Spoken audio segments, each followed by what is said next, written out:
All right. As a high ticket closer, or if you have a business and you're selling a high ticket service, how do you deal with price shocks? Those situations where everything's going well at the beginning of the call, the person is nodding, things fine, you present, they love it. But the moment you share the price, everything changes. This person becomes another person, completely paralyzed. That's what we call a price shock. How do you deal with these situations? But most importantly, how do you prevent price shocks from even happening in the first place? I'm going to share with you a fragment of a coaching call where we talk about this. Let's get into it.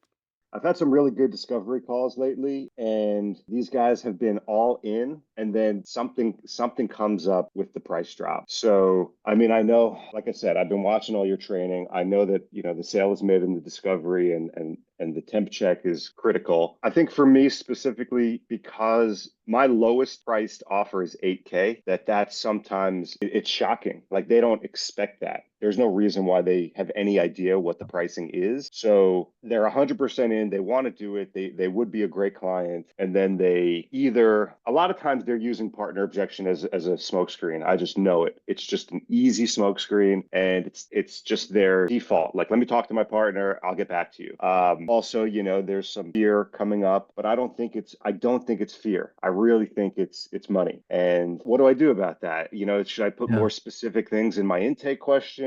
Do I kind of Yes, yeah. So here's the thing. In these situations, we're just gonna change one thing at a time. Otherwise, we don't know what was the solution. Yeah. So one of the things that I highly, highly recommend is just healthy throughout the entire process. Because again, we're not hiding that that we're a business and we offer help, right? So for me, it's very important that they do expect at least a range. It's very Mhm. important that they at least know what to expect. Even if the lead looks good, even if it's an SDR that's calling the lead, just setting them up, it looks good. There's no reason whatsoever to qualify. Still, I wouldn't qualify.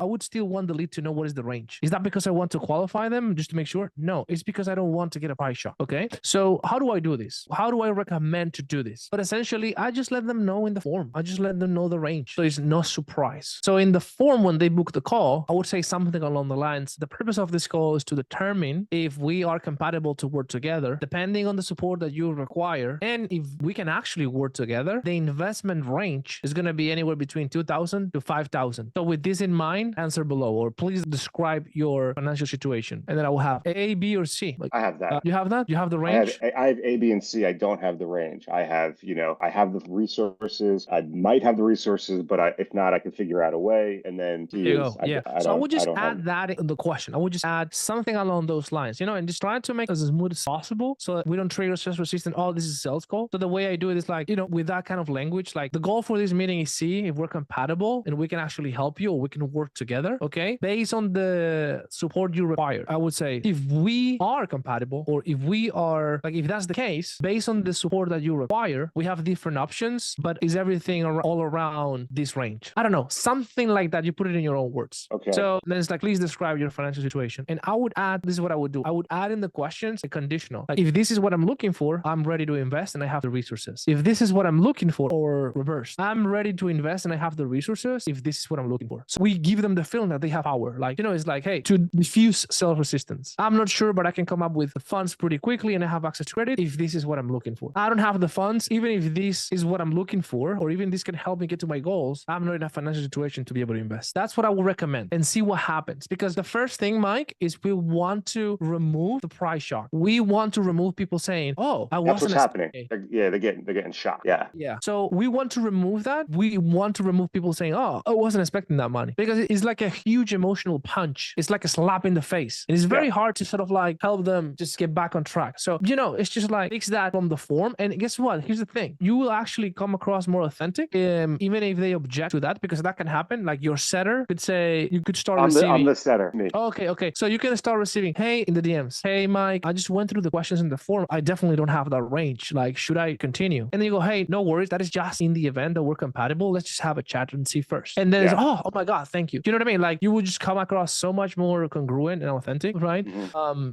Those are my 2 cents. That's amazing. Can I ask some follow-up questions? Yeah, for sure. So I love that. That makes a lot of sense. That feels really good. Right now, and this is just complete transparency, I'm doing my own setting. I have maybe 1 or 2 sales calls a week because I'm the coach. I'm only taking on 4 or 5 clients at a time. It's Okay. high-end coaching. The range, full transparency, is 8K, 25. 25, those are 2 packages. It's not a range. It's either 8K, 25K. 25K. And I mean, can I pay you 4,500 times two? Can I do that? Yeah, of course. Yeah. Okay. Yeah. Okay. So, Cool. so if I said the range, it feels misleading. And I feel like I've had this conversation with, I don't know if it was you or George, like a year ago, where it's like putting the range as a payment doesn't feel right. Because they'll say like, won't they say, I thought it was 4K, or I thought the low end was 4. And I'm going to say, actually, that's just the payment. It doesn't. Yeah. I understand 100%. So can I share something with you in terms of like the way I see that, at least? Of course. Yeah. So the way I see creating the range, there's two things. Number one is I don't want to tell them, like, if my front end product is 8K, is $8,000, but I know that if I see potential in the client, I'm flexible and I could do a 2-split or a 3-split. If that is something that I'm willing to do, I don't want them to create their own narrative in their mind by seeing that the range is from 8K to 25K. And now because they only have 5K, they just automatically auto disqualify themselves. Yeah. That's number one. Yeah. And also number two, the language in the form is very important because it's going to make them not create that narrative, because we're going to say, based on the support you require, based on the support you're looking for, the range can go from here to here, right? So what that means is, like, based on where you're at, we can create something custom for you with less support because of this or because of that, right? And that will lower the barrier of entry. So Yes. I'm not lying to people if I say that the range is from 5K to 25K, because someone can actually start receiving my help with 5K. It is possible. Now, if you were to tell me, no, I don't sell payment plans, so if I say 5K is a lie, because if you have 5K, I'm not going to enroll you, then I'm with you. Then I am 100% with you, because it is misleading. Okay. And then just my last question there is, do I actually say, let's say it's 4K, because I would do a split pay, maybe there's a little financing, but 4K on the low end, is it actually 4 to 25? That seems crazy too. Should it just say packages start at 4K, or like an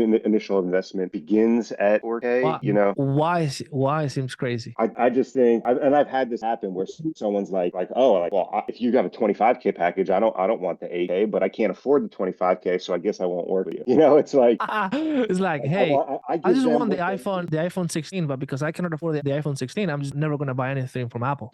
I've heard that. Yeah, and then you just say, interesting. Have you ever considered that way of thinking has got you to be where you're at today? Right, but they're also just booking in the call. I don't want to lose that opportunity. So, I mean, I love telling people that you can lose anything that you never earned in the first place. True. So you still say 425K is okay to have in the form? Isn't that what you have? Like, isn't that your range? Yeah. Like, here's the thing. Here's where I'm trying to go. I see that as a powerful thing. So do I, actually. I do. I tell everyone that because I do have 25K packages. I've had plenty of those clients, but that's amazing. Like, to me, that's super cool. Like, to me, it's like, I would just type it super proud. It's like, hey, to work with me is anywhere between 8 to 25K. It's just because that's how much value I can provide. But okay. And it also helps you. It also helps you with, oh, sorry. Go on. I'll say 4 to 25K, right? Yeah, 4K to 25K, 25K, 5K to 25K. Yeah, like what feels good to you. You don't have to put 25K, but I'm encouraging you. Why not? Yeah, you're right. Because it also allows you to create price anchoring. It's like, oh wow, like 25K. Okay, cool. That's there. And now like 8K seems smaller. So again, I see that as a good thing. I think it's good. It's good that you put it, but I mean, you have to feel good about it. No, that feels great. All right, that is it for this video. Hope you like it. If you did, smash the like button. It really helps the channel. It also tells me that, hey, maybe I should do more of these videos. So after you've hit the like button, subscribe to the channel if you aren't already, so you're part of the tribe. And one last thing, let me know in your comments down below, what do you think of this video? I always read all the comments, and I'm looking forward to hearing from you. See you there.